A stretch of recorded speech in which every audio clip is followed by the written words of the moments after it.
Hello everyone, this is Scott C. Waring of UFO Today I want to show you a face on Mars that the Curiosity rover was looking at today, okay?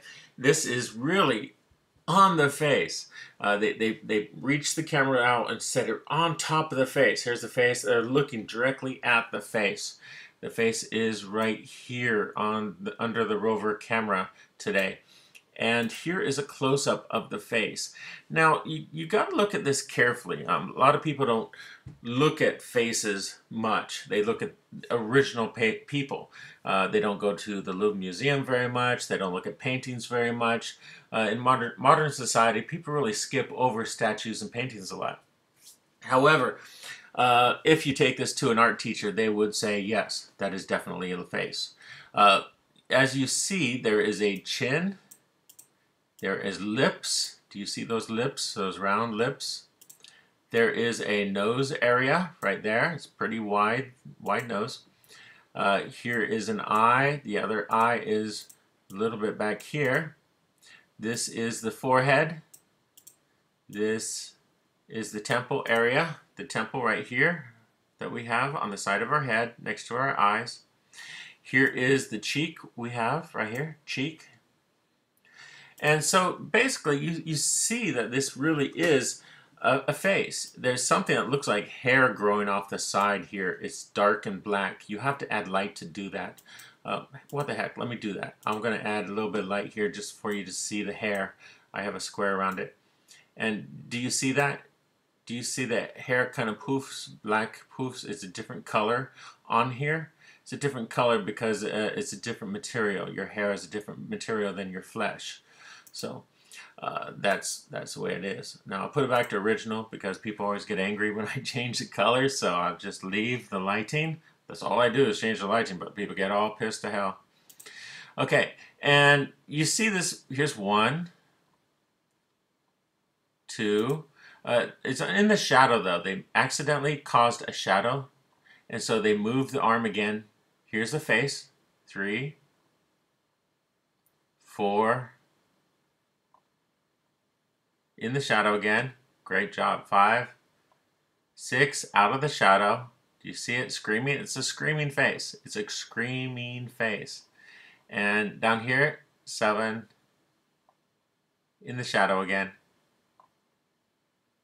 There it is. It's right here. 8, right there. 9, it's gone. But then it goes and shows it again in about 20 more pictures. So there's actually about 25 pictures, if you check today, of this phenomenon right in front of the Curiosity rover camera. So it's really freaking amazing. Let me show you this. Here is the enlarged version of one of the photos. There's too many to go over, but it's pretty amazing. As you see, this is a face falling to the side. It's a side view of the face. And it's looking over. Why is its face open? Why is the mouth screaming? Scott, it's just a freaking statue. If it was a freaking statue, don't you think it would have something else, like perhaps not a scream, a more relaxed tone to its face, a more confident tone to its face? Number one, it's screaming because it freaking saw its death coming for it. Whatever it was that killed Mars. This guy was on the surface. He saw whatever it was coming, and he freaked. He panicked. Okay, my first impression of death would be like, you know, oh shit. Basically, because what can you do? What can you do? Just, you know, oh shit, this is it. But imagine this. Imagine 3 strands of DNA. And it helps create these kind of things. One day we are going to genetically modify human beings, and we are going to have a 3rd strand of DNA, maybe even a 4th or 5th. What would the 4th and 5th be? The 4th and 5th would be genetically coded information to be born inside of us. We don't need a computer anymore. The computer is inside of us. The data and information's inside of us already. Genetic knowledge would be awesome. So that's what it would be. So having 3 strands of DNA makes a lot of sense because Two strands makes us weaker, more biologically degradable. If we die on the surface, we will degrade, of course, biodegradable.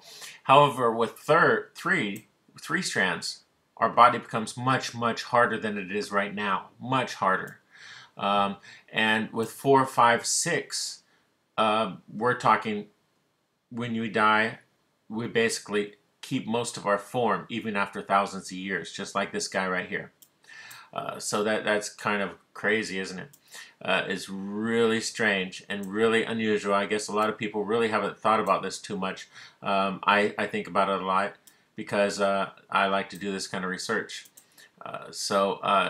If you're interested in finding out the truth, check us out at UFOsightsdaily.com. I do believe this is a real alien that had passed away and died, whereas the rest of them, I don't know. I haven't the slightest clue. Maybe something took it away. Maybe it was blown away. Maybe it was destroyed. Maybe it was covered up under the surface. But what I'm doing is reporting what I find, not what I don't find. So this is pretty extraordinary. The Curiosity rover has hovered over this for a couple days. This isn't the first photograph here. There's other photographs. If I come down, down, down, down, down, down, down, down, down, it will show that the face is still there, that they were checking it out many, many hours before. And there it is. There's the face right there. There, it's under there. Okay, so that's pretty awesome. If you're interested in finding the truth, if you're interested in what NASA is hiding from you, from me, and from the world, is this. It's the fact that NASA has gone to Mars for one purpose, and one purpose only, to examine alien artifacts and bring back any potential technology information or genetic information that could help America stay a superpower. All right, like and subscribe, and I'll see you in the next video. Bye-bye.